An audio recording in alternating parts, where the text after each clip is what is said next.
Hello, I've got a special treat for you about the history of spiritualism.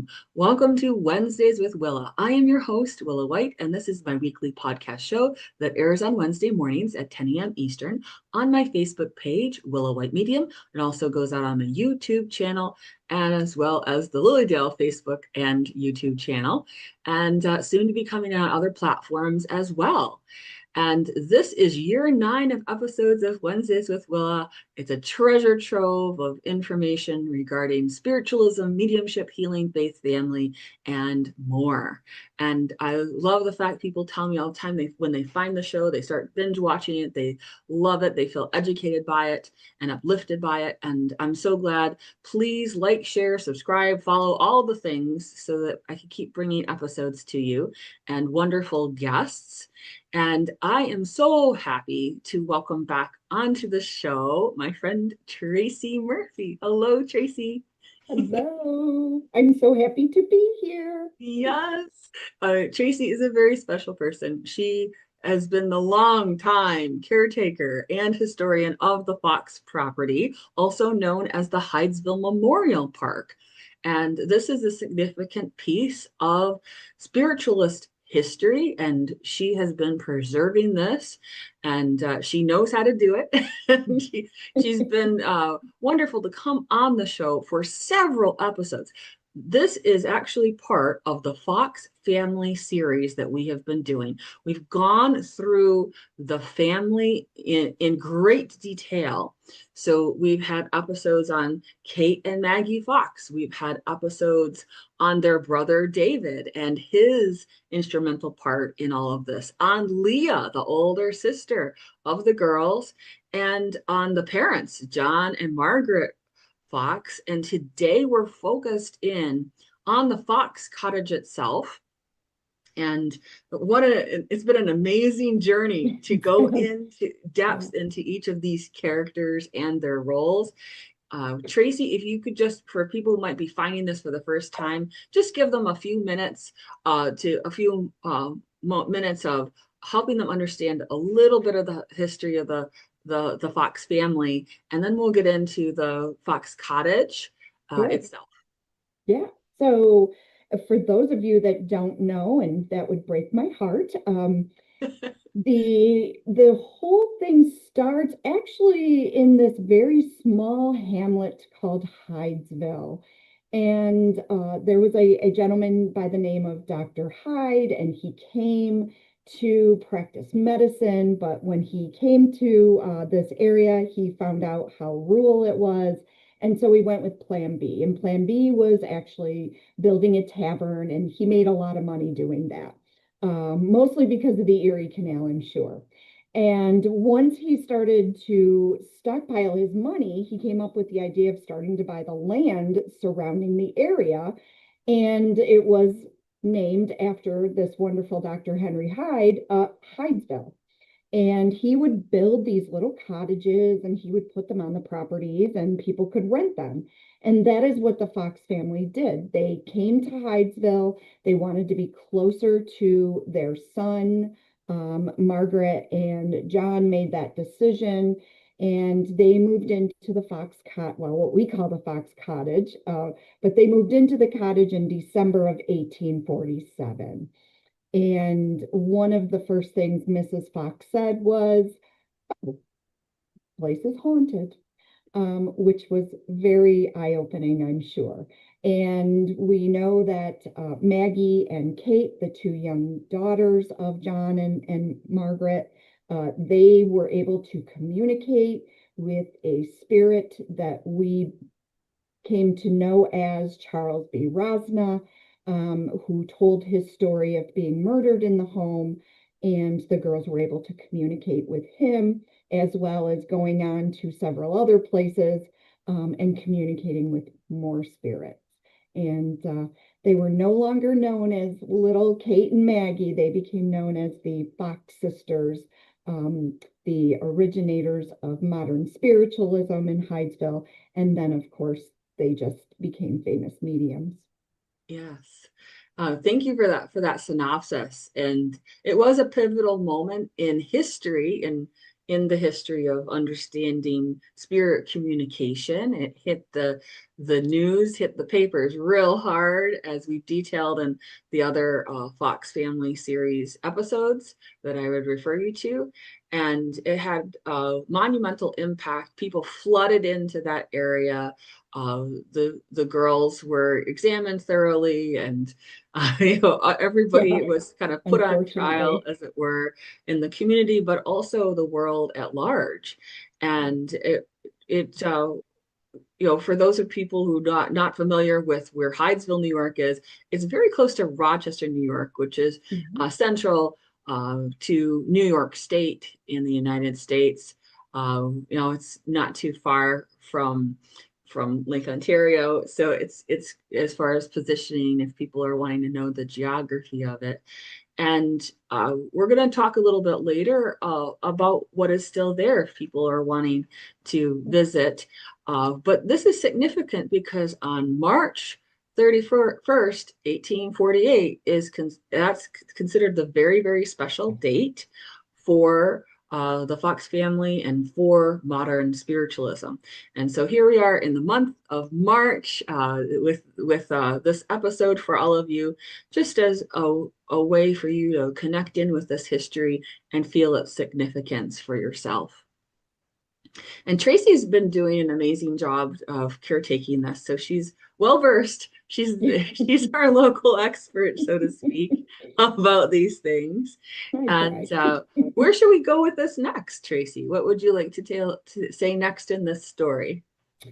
Well, I think we should probably talk about the cottage because I feel like without the cottage, we probably wouldn't be here.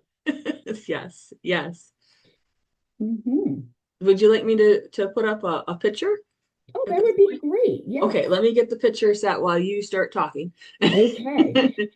So I think one of the most interesting things to me, and I was telling Willa earlier, there are a lot of people, especially in my area of Newark, where Hydesville has kind of been taken over by, that will come up to me and say, I remember the original cottage.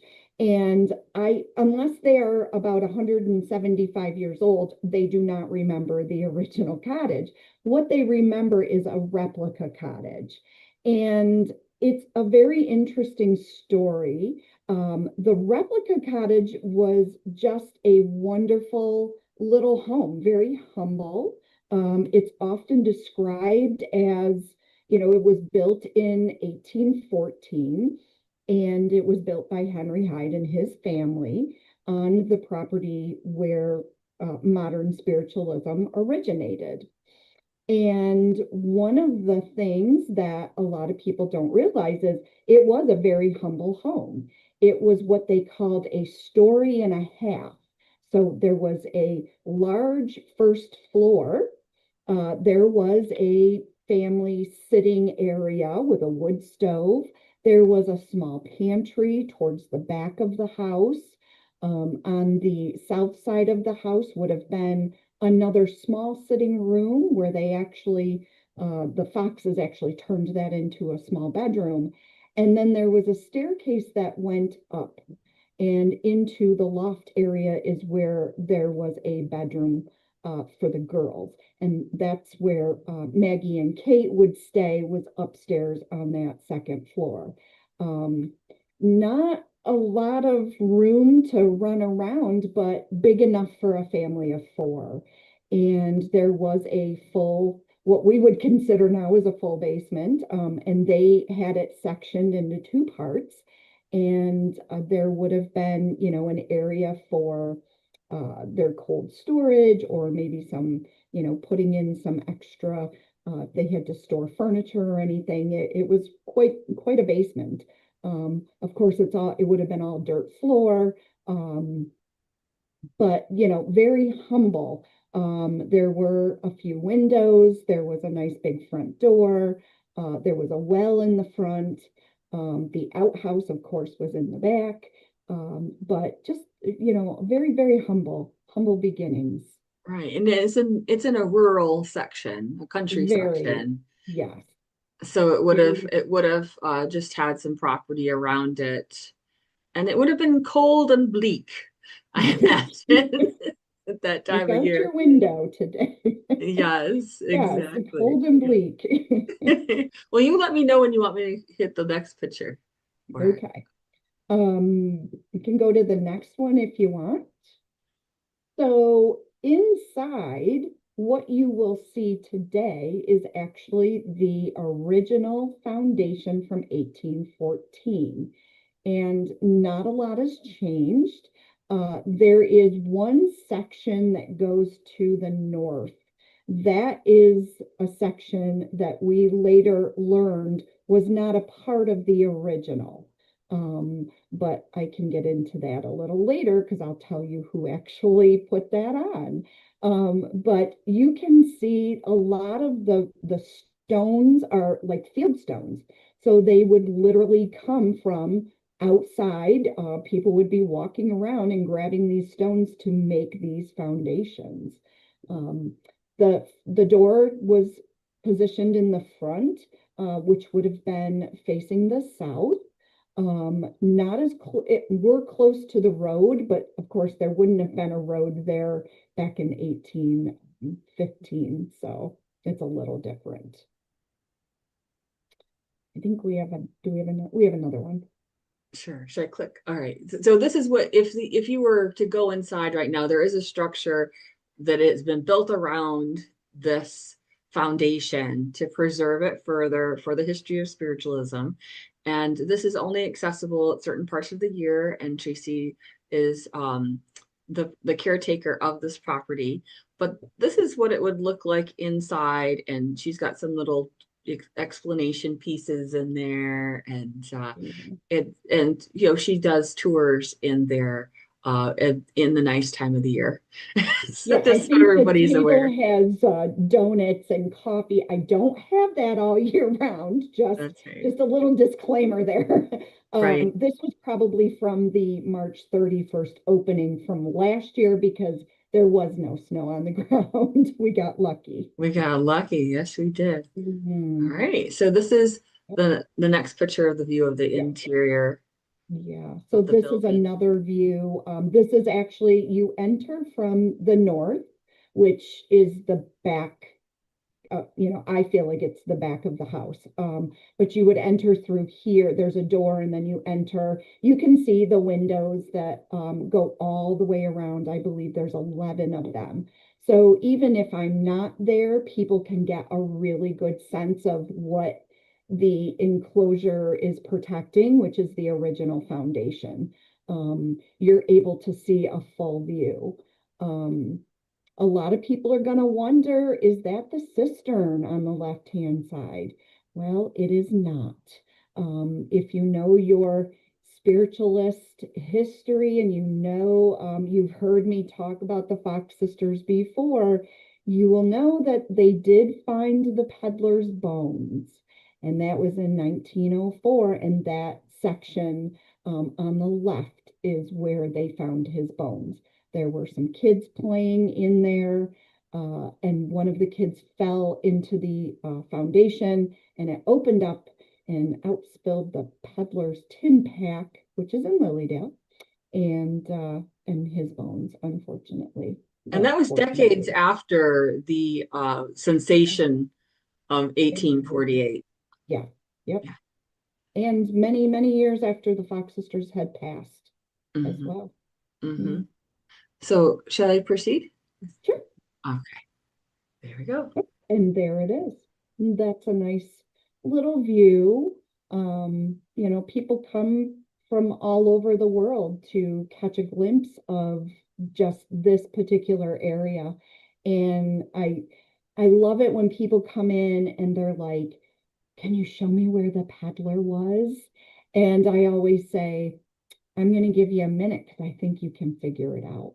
Um, Obviously, when this would have been found back in the early 1900s, it would not have been filled. This is filled pretty much to protect that space. And then, of course, the inside of the enclosure, the other parts that you see, That is probably about 4 to 6 feet of fill dirt. Mm, So back in 1998, when they first started, we called this the Hydesville Memorial Park project. And we were trying to resurrect the original foundation. This is what they would have seen, but at ground level.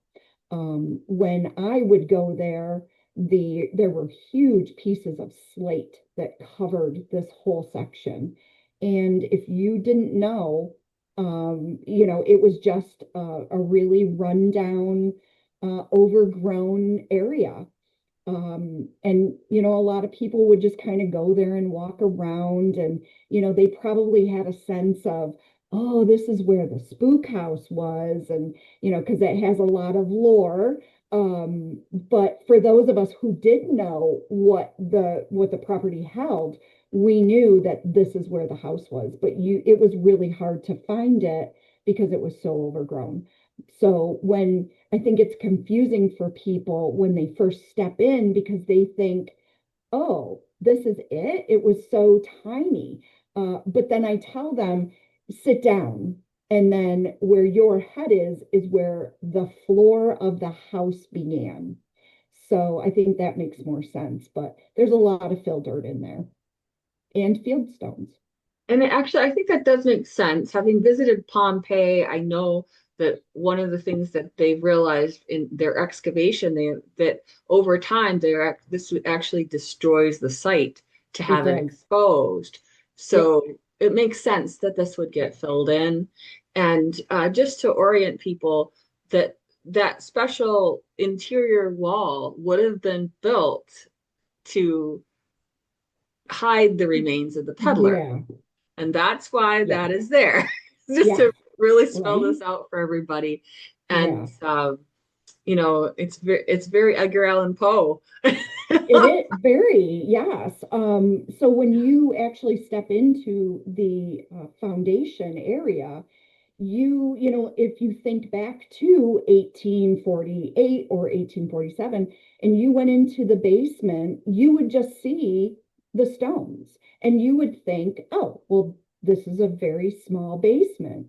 But there was actually an extra 2 feet. And unless you're an architect or really smart when you walked outside, you wouldn't realize it. And they say that the assailant of the peddler was instructed to bring in fieldstone. And that's what he did. And this is what they call the false wall or the fourth wall, because it literally, if you can imagine a small body in that little groove, it's almost like a little canal, and then being bricked in.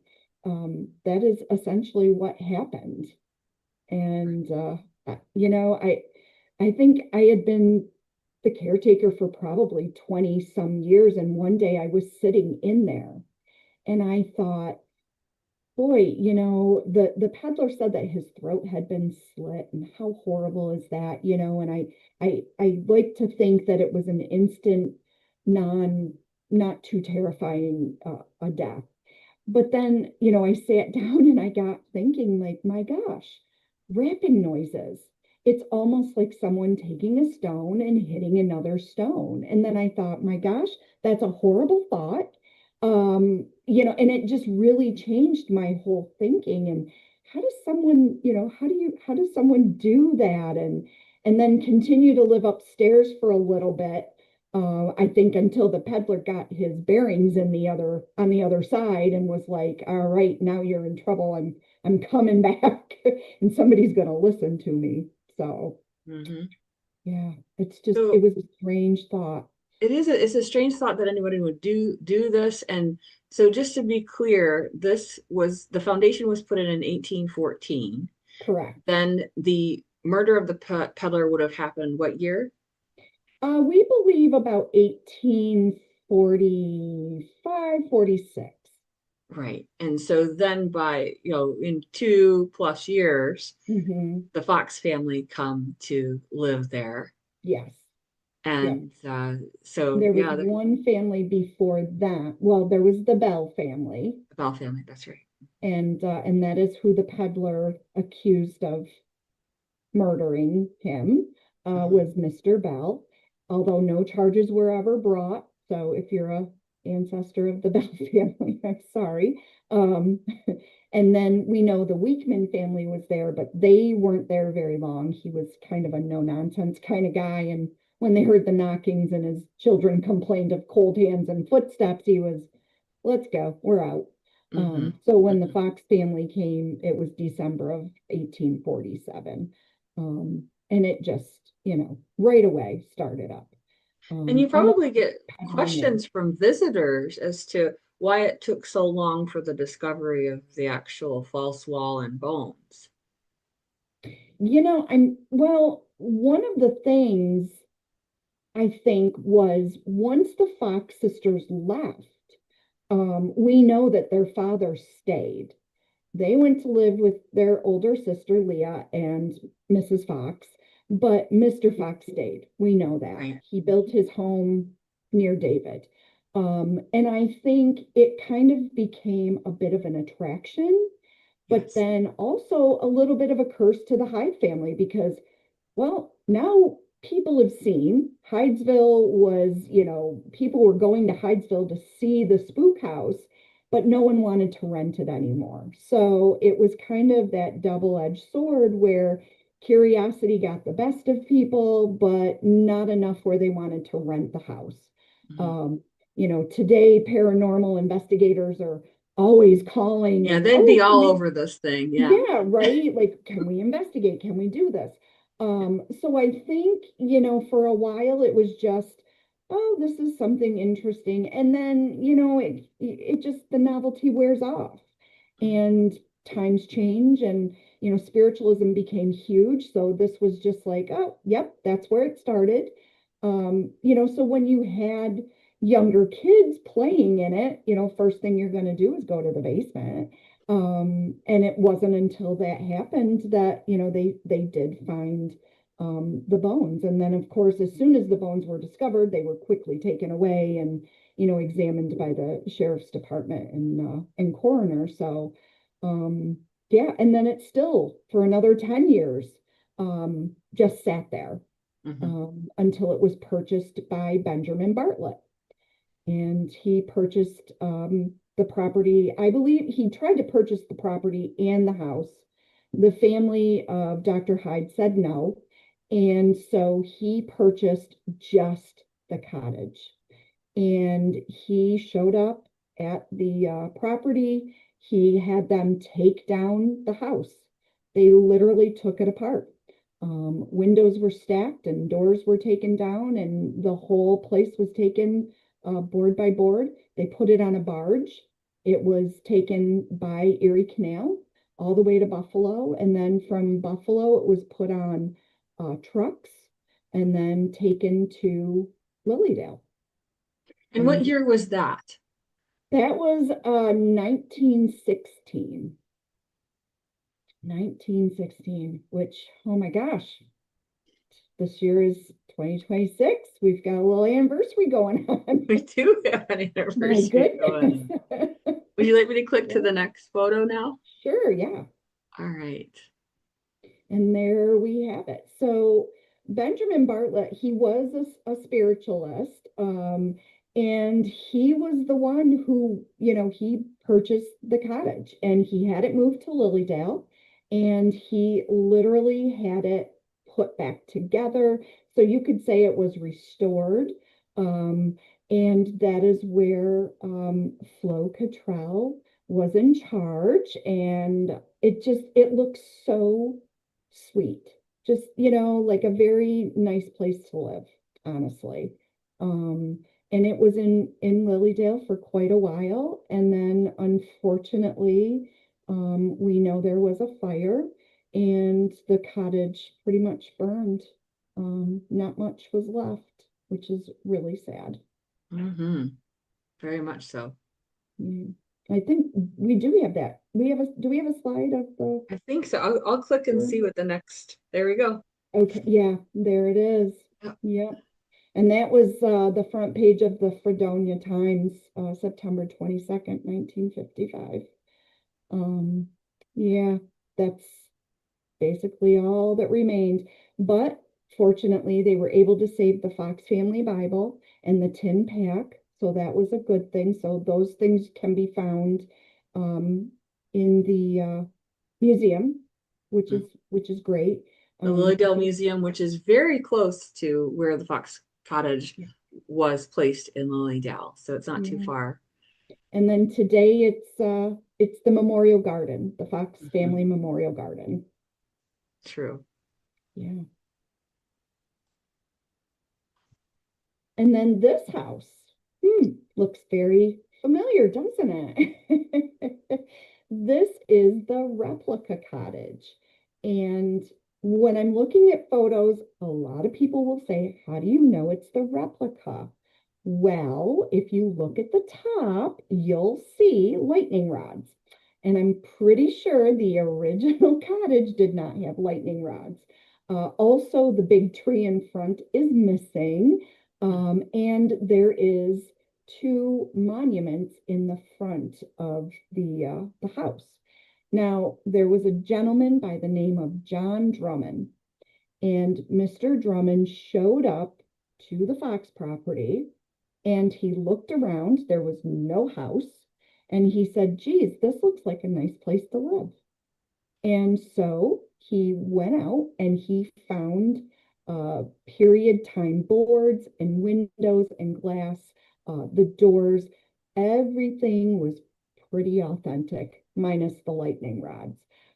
He actually built this replica and he lived in it, which was just wonderful if you lived in Newark or Arcadia or Wayne County, actually, because he was a pretty cool guy. Um, they say that, he was a very small man. He was not very tall. If I had to guess, I'd say he was about 5'2". And they say that he was able to mix mortar in one hand and carry a boulder in the other to put them together. Um, he was very consistent in his clothing. He always wore khaki pants and a white t-shirt, and sometimes he had a big hat on. So he was very recognizable when people would come. He was a Canadian citizen, so he did gain American citizenship when he came, and his wife Edith, she died before him, and he actually had her brought to the property, and she's buried on the property. He was a very smart man. What he wanted a Lilydale, and Mm. he started his own spiritualist church and community. It didn't just encompass the Fox property, he took over other properties. And yeah, there he is peeking out the window. That is him. And that is how you would see him. Sometimes I've had people call me and say, there's a very strange man inside the enclosure. And I'm like, white hair? Yep. Oh, that's Mr. Drummond. No big deal. He is very much present So at he the would have built property. the replica. What year again was that? He built it, it would have been late 50s, early 60s. Hmm. And then Yep. as far as this photo of him represented in the window, when was that have taken place? This probably would have been taken right before the fire. Okay. And there's that four-letter word again, the Yeah. fire. And that's basically what happened. He was living in the home, and he put some wood into the wood stove. A spark caught fire on the outside, and he tried to put it out. Unfortunately, there was a lot of smoke and water damage. He was burned pretty bad. Mm. And he was like 86 at the time, 86 years old. And they were putting him in the ambulance, and he said, don't worry, I'll be back. He said, I'll be back. I'm going to rebuild. He had a lot of knowledge about just about every religion that was out there. And it wasn't just the Fox sisters and spiritualism. He would talk about just about anything. He kept diaries. He was just a really quirky man, but so intelligent. He knew a lot. And he said that one of the reasons for building on the property, not just because it was the Fox property, but he believed the ley lines were there. And, he had this sense about him. He was the kind of guy that you either wanted to stay away from or you wanted to get really close to. He was very And what interesting. year did that replica house fire happen? That would have been about 1988. Yeah. And they say that it was the darkest smoke that Mm. anybody had ever seen. It was pretty bad. He did go to the hospital. He was there for quite a while. And then he he never came back. He never came back to the property. It was just too much. So the property just sat there. The house was not in bad shape at all. I mean, there was smoke damage, there was water damage. Um, my memory of going by the house were the white curtains that he had in the upstairs windows, and one of the windows was broken. And on a very windy day, you would see these tattered white curtains come out of the window and then suck back in. So, people would drive by and go, oh, I think I saw something. But, like it it was a place like my girlfriend Tracy and I, we would we would go there. There was so much to learn. And, like I said, Mr. Drummond was kind of in a nice way, a hoarder. And I think it's just the way his brain worked because he wanted to obtain as much information about anything that he could. So there were a lot of books and papers, and he had written letters to Ronald and Nancy Reagan, inviting them for tea to come and learn about the property and spiritualism, and he had some ideas of what should be happening out there. And there was a spiritualist community. And unfortunately for the community, they were on the adjoining property. They had a fire in 1955. So fire is not our friends out in Hydesville by Mm. any means. And there are a lot of times if I see somebody that has an open flame or, even a cigarette, and I'm just like, not here. I'm not taking the chance. We love battery operated candles. That's about it. Um, but yeah, it's just, he was so fascinating. And my girlfriend and I, like in 86 and 87, we would, go out and just try to get as much information as we could. And then unfortunately, there was a time in Wayne County, which coincidentally is known as the burned over district, and it had nothing to do with fire. Um, but it's very interesting to me that the village and the town stepped in and they said, oh, the place is an eyesore. We're worried somebody's going to get hurt, so we're going to authorize a controlled burn. Now, at the time, there was a family that lived across the road, and they were pretty sure that Mr. Drummond had given them the property. Um, and we would later find out that he did not, because Mr. Drummond did not own the property. He didn't own anything. He didn't pay the taxes on the property or anything like that. He basically came and squatted and lived.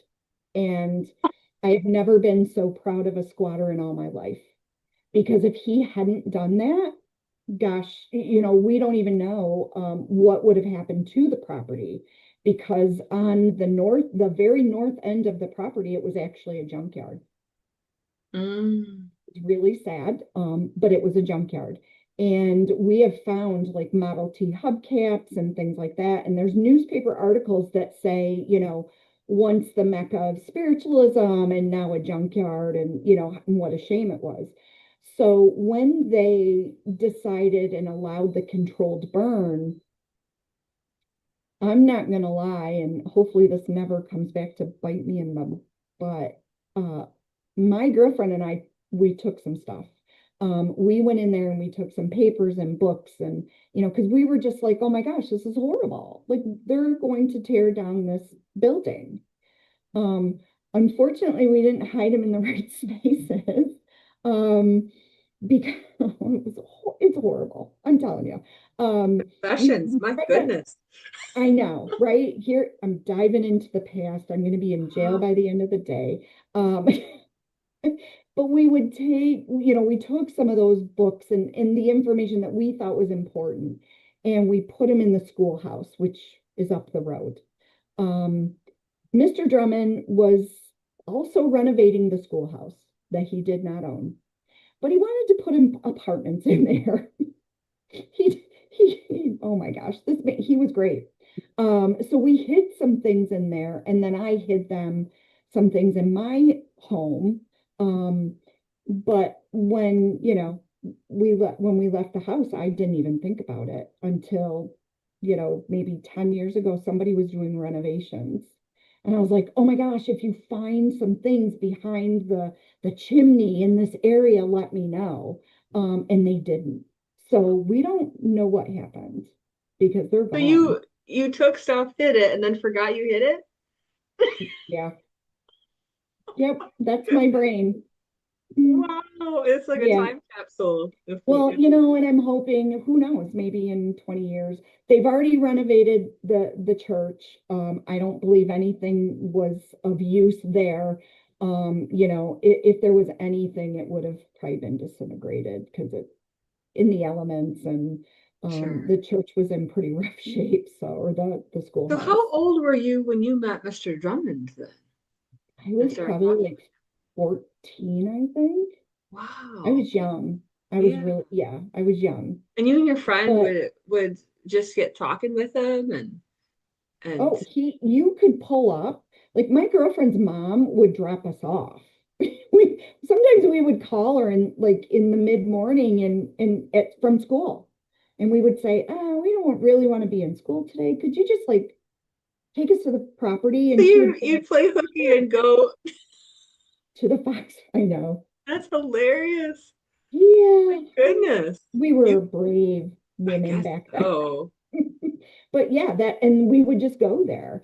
And it was funny because I think like the first time we ever went there, we were so scared to go in the basement. But if he was like before social media, before, hardcore advertising, like he made his own brochures, which is fantastic. And I'm lucky that I have a couple copies of, the original brochures that he made.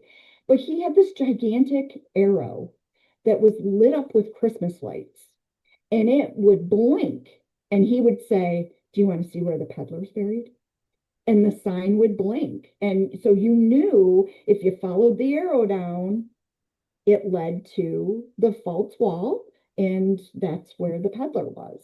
Um, but the first time we were like, I looked at my friend and I was like, I can't even put a step down. Like, what's wrong? This is weird. Your knees Um, were knocking with so fear. Yeah. yeah, it was just, but and I always say this today, and it goes way back to this time in the 80s. The minute I was there, no matter how bad it looked, I mean, it was so overgrown. No matter when we were there, it has always felt home, comfortable, like peaceful. And we weren't scared. We weren't scared of him because he was just this quirky little guy. And yeah, things were different in the 80s. We weren't afraid of people. And, like you had your intuition, and, you were street smart and things like that. But um, it's always been that way for me. And I don't think anybody could have said to 14, 15-year-old Tracy, like, someday you're going to be out here and you're going to be pushing for these women and, in Right. this property to have a voice. Because I would have been like, yeah, right, okay. Um, but I'm glad that, the universe worked it out because I wouldn't have it any other way. I absolutely love this property with every part of my being. Absolutely love it. That's amazing. What an amazing story. I Yeah, love it's this. crazy. It is crazy.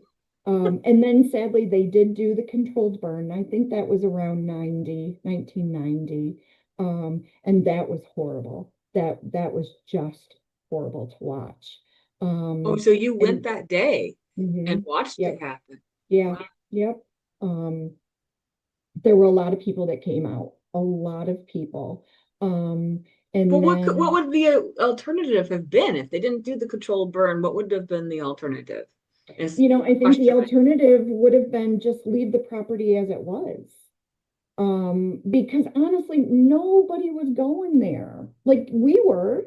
Maybe, I think people were afraid, because it was still, even in the 1900s, it was known as the spook house. Mm. People would talk about it, and Hydesville used to be a really happening place. There was a store, there was like an egg farm, and it was a nice little hamlet. But then it just, people fade away and pass on, and buildings fall, and nobody wanted So to do had the anything. building become a hazard? I From my point of view, I didn't think it was. We You're were like, going I'll go in a inside. sinking ship, no problem. Right? I mean, there weren't any holes in the floors. There was no holes in the Okay. ceiling, the roof. So Hmm. I don't, but then again, that was from my eyes. Sure. So there could have been. I just didn't see it. I did not see it. So Um, after the controlled burn happened, what was the next step? so after that, they pretty much bulldozed everything. They kind of filled in the entire basement. So the original foundation was left. Everything got bulldozed Oh, in. so that's when that got filled in at that Yes. point. Mhm. Yep. And Which is actually basically a good thing. it was, yes. Yeah. Yep. But I think that's like the customary thing to do. You just like bulldoze everything into the basement and then you leave it. And it was so overgrown. I mean, it was So just this was so crazy. the peddler, I just want to make sure we're all clear on this timeline then. So the peddler was discovered and the bones removed and Yep. he lived there and then Mr. Drummond lived there Yep. and then the control burn happened. They fill it in and but is this before or after there was the little scuffle of whose property it is? This was before. This is before the This scuffle. is Okay. before. All Yep. right. Mm-hmm. Mhm. So it kind of goes back to that family that lived across the road because Right. they said, yeah, go ahead. We give you permission to burn it down. So they did. And then the property just sat there. But the National Association of Spiritualist Churches came down, and I'm not sure how I was not involved in any of that, but I know that they came down and said, like, this property belongs to us. It's a spiritualist property. And then they kind of went back and forth with this family, and they're like, no, he gave it to us. There was a will. I don't know if there was a will, but the loophole, I believe, was one, he did not own it. Two, he didn't pay taxes. And three, he couldn't have given it away because of one and two. Um, so I think, they had to go to court and they had to prove it. But the thing that he did that saved it was making it spiritualist property. And because his wife was buried on the property and his request was to be buried on the property, it Mhm. also made it hallowed ground. Oh, wow. Oh, that's how it all kind of came back into the spiritualist to Nationals Church, NSAC, which is fantastic. Again, you ask the universe, they deliver. Um, you have to be very specific. But yeah, and then there was no fight after that. And I believe that was around 98 when the NSAC was able to officially say this is our property. And then the plans went out, and they were trying to figure out what do we want to do, and that's when they realized the original foundation was still there. And there were a few monuments. There was a monument put there by Mrs. Cadwallader, which is a beautiful monument. Yeah, she's the one that gave the money to build the Andrew Jackson Davis Lyceum in Lilydale. Yeah, Mhm. yep, beautiful 1928, woman. I want to say though. Yeah. I'm not sure what the date was. Okay. Yeah, my one of my very good friends lives in her home. So Oh, nice. we're hoping one day we're gonna, maybe talk to her. We don't know. Um, I would love to. Sure. But yeah, so there's a monument there that she gave the money for.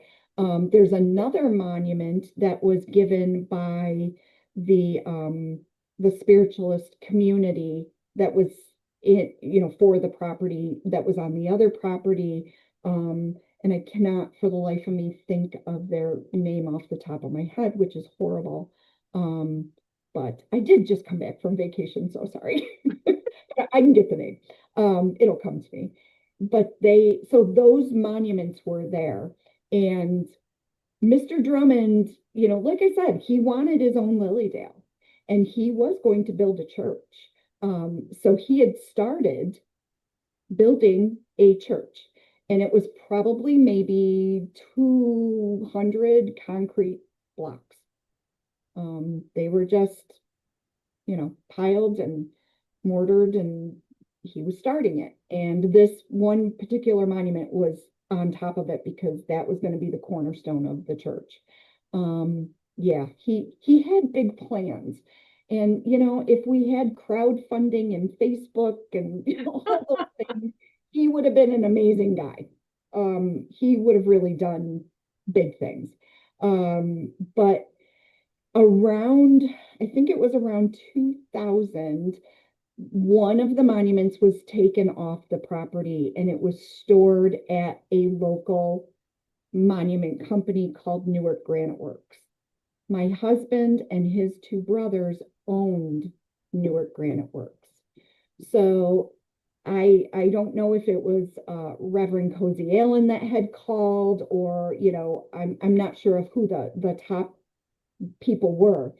But they had called and said, we have this monument out here. We want to put it in storage until we can figure out what we're going to do.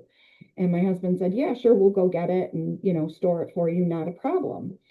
And so I remember going out there, and it was like 10 feet in the air. And we had to, there was snow up to our waist. We had to get it off. They put it on a sled and they pulled it to the truck and then took it to the Granite Works.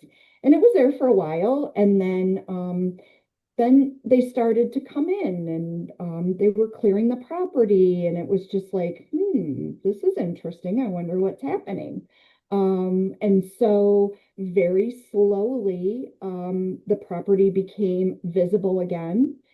And that's when they exposed the original foundation. And I think the idea was, oh my gosh, this is very important to our history, and let's protect it.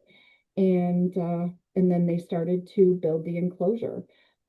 Somewhere in there, Cozy had said to my husband, this is what we're going to be doing here. We're going to be looking for somebody that might want to mow, maybe take care of the property. Would be nice if they're local or whatever. And my husband said, oh, do I have the right person for you?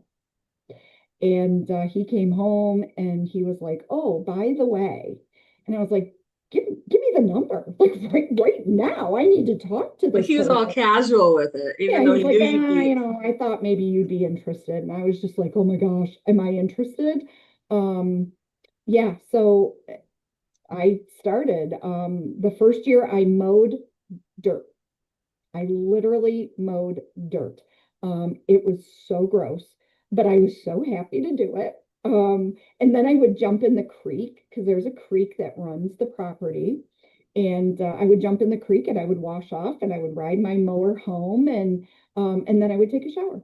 And it was great. And then the next year the grass was taller and thicker and fuller and like you could see the vision. You could see the big picture. And then they started to do the enclosure. Um, that was tough for me. They started to do the excavating of the original foundation. And that is where they found this little walkway. Um, it was an extra entrance to the basement, and that was done by Mr. Drummond. Mhm. And nobody knew. I mean, because it looked like it had always been there, but they kind of had to go back to the drawing board and I think they had to add a little extra to the building. Otherwise, I think the building would have been a little smaller. Mhm. Um, but man, in hindsight, I wish I had been there because I would have been like, please build a replica of the replica or, build a replica of the original. And, it could have been like, a beautiful library or a resource area. But I'm happy that the original foundation is protected. And, the guys would take lunch breaks and I would be down there like, let's go. Come on. You got this is all open now. It's exposed. And it worried me because, Yeah. people that don't understand can do things. And, I didn't want that happening. Um, but they were great and they got the building up and then the windows went up and then the door was on and it was like, oh, thank goodness, because I felt more protected. It was now protected, insulated, nobody was getting to it. Um, and I just felt better about it. But yeah, and then I would just go and mow and hang out and it was crazy and then the word started getting out and more people were coming and they were like, oh, tell us about this place, and I was like, oh, okay. um so yeah, and then I don't remember when I turned 40. It was a while ago, but I was like, oh, I'm 40. I'm so old. I have to join the historical society. And I did. I joined the Newark Arcadia Historical Society. Chris Davis is their director. He's fantastic. And I joined, and a couple of years into it, they were able to get grants for 5 historical markers. And they were like, let's pick 5 spots. And I was like, Five You're like, Sisters. Mhm. And they were like, okay, yeah, let's do it. And it was difficult, but we did it and it was great. And we got all 5 markers, which was fantastic. And I remember we got the one marker, I think it was like early October. And they're like, oh, we got them and, we'll set them in the spring. And I was like, no, like, can't we do it now? Like, I'll go dig and, whatever we got to do. And the board president, Dave Stiles, at the time was like, okay, we'll go do it. So he was fantastic. He put the sign in for me and, and I don't think they understand when I say to them, like, you don't know how much this means to me. And if it means this much to me, and I've only been doing it for this long, it's got to mean something to somebody else. And I was very appreciative of him coming and doing it. And it was cold and not the best conditions, but having that sign up there to me was like, saying to the world, they were here, this happened, they're important. And and that's all I ever want people to take away. um I'm not saying you got to come to the property and get baptized in the creek to be a spiritualist. I'm not saying that, but No, come and boy. learn, Yeah. right? Keep an open mind. Um, and take away that they were two young girls, became these famous mediums, and maybe not so much by their choice, but by the universe's design. And they were real. They, they deserve to be recognized. And I love them. So you have to love them too. No, I'm just kidding.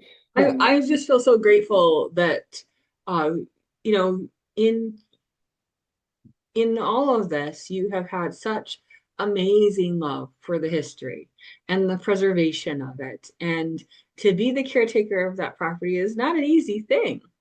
yeah, And and to fight for it all of these years, we're talking decades yeah, yeah, that you have tried to hold the line and keep the yeah, history strong and to share it with absolutely. people with enthusiasm. Your Hmm. Yeah, enthusiasm, it always comes through every single episode. I hope yeah. people write in the comments how much they love that. Me too. If you There's your mission, do, should you choose to accept it, people who are watching this and listening to this. it's interesting, and one of the things that everybody always says, like, oh, you do way too much. Like, you have to delegate, you have to, allow people to help you. And when I was going through like my breast cancer era, it wasn't an era, but it was a time. Um, like one of the things I was doing chemo, and then I had to do radiation for like every day for like 12 to 16 weeks.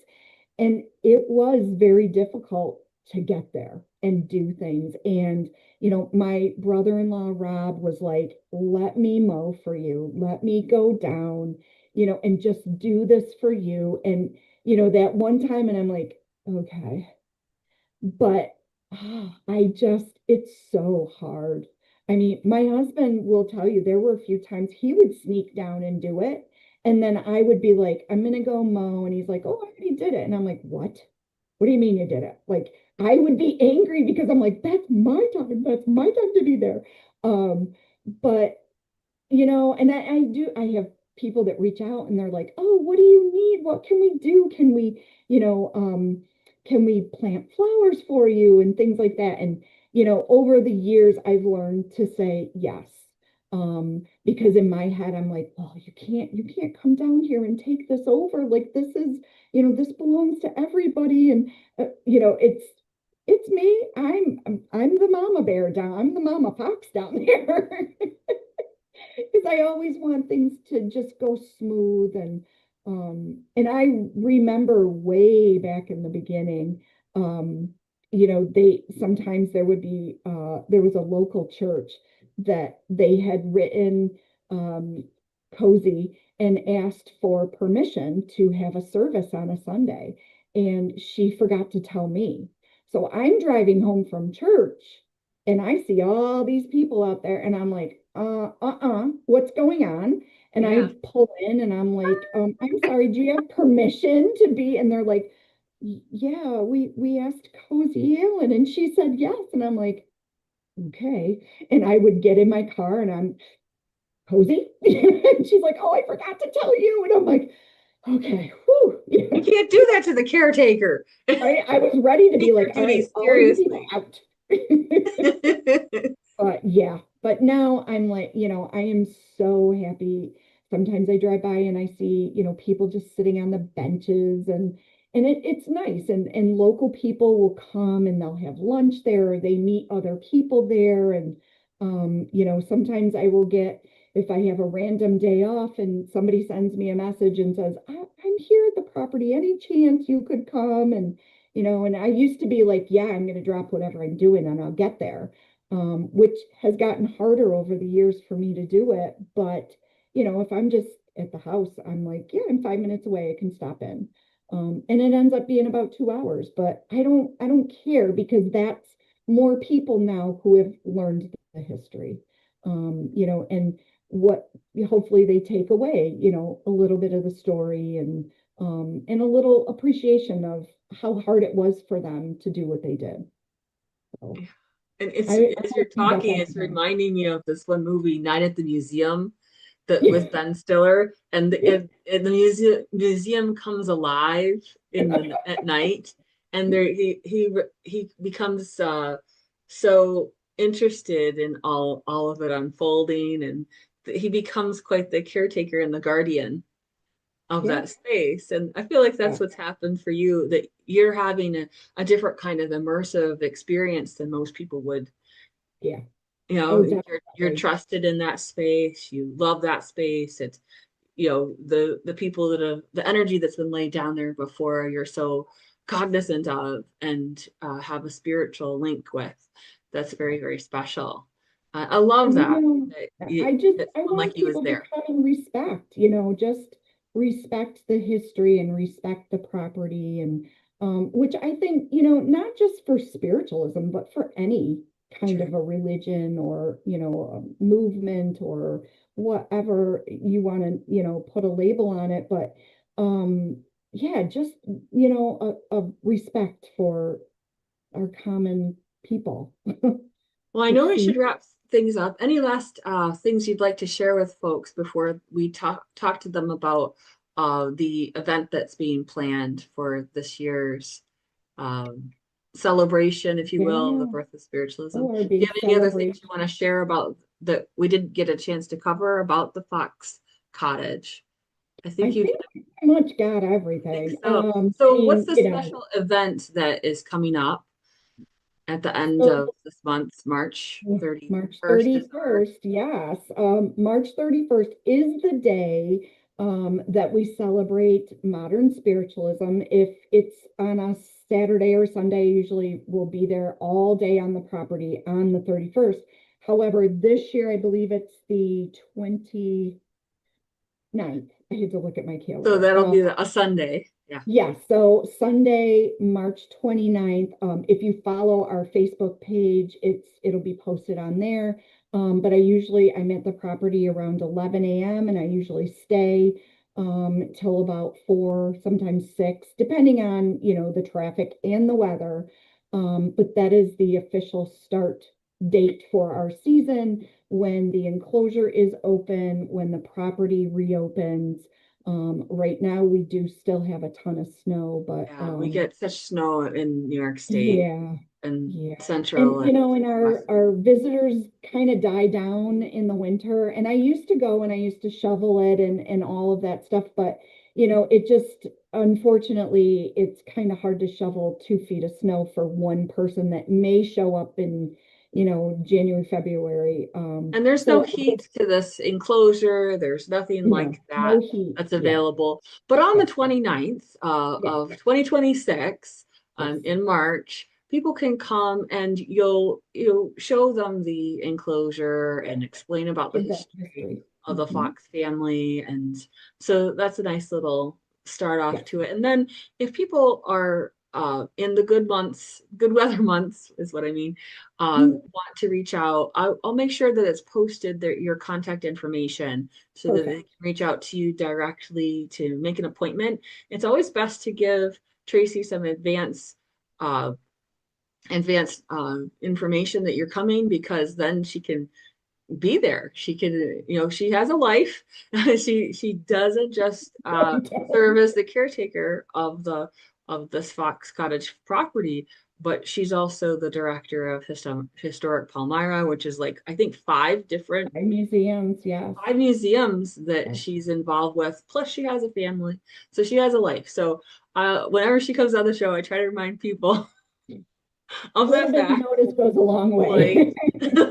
you know, and make an appointment, and she'll be happy, as you can tell, to show you around and give you the information that you need. Anything else you want them to know about that before we close out for the day? No, I know my information is at the property. So there's a little card with instructions. If you text the word tour to the number that's down there, it goes directly to me. Um, it doesn't mean that I'm going to be able to get right to you. I usually try to text back as quick as I can. And, I have this little thing blurb that says, thank you for your interest. Let's schedule a time. And I understand sometimes people are from out of state and they just happen upon the property. And, if, like I said, if I have a day off and I'm not doing anything, I'm happy to pop down. But it is best to get a hold of me and try to schedule an appointment. So, Absolutely. Well, this is so valuable what you're doing, and we really appreciate it. And I have a few announcements myself for those of you who are interested in developing your mediumship. I have a new round of my mediumship development circle series that will be starting on April 6th. And that's the Spring Circle series for those of you who are interested in learning how to give and receive messages from Spirit with partners, and I have a different lesson every week that we cover, and also a mini reading mastery class that is an immersion, a mediumship immersion program, and lots of other classes that you can enjoy. So please go ahead and visit my website, willawhite.com. You can look at the online classes page and get registered to join us for those live classes. I also have video classes available for instant viewing on that page as well. All right. Well, thank you so much, Tracy. We really appreciate you coming on the show today. It's been wonderful, as usual, to be able to continue this very special Fox family series. And the cottage has definitely been a big character. yes, I would say yes. Yes. All right. Well, thank you, everyone. Tune in next week for another great show.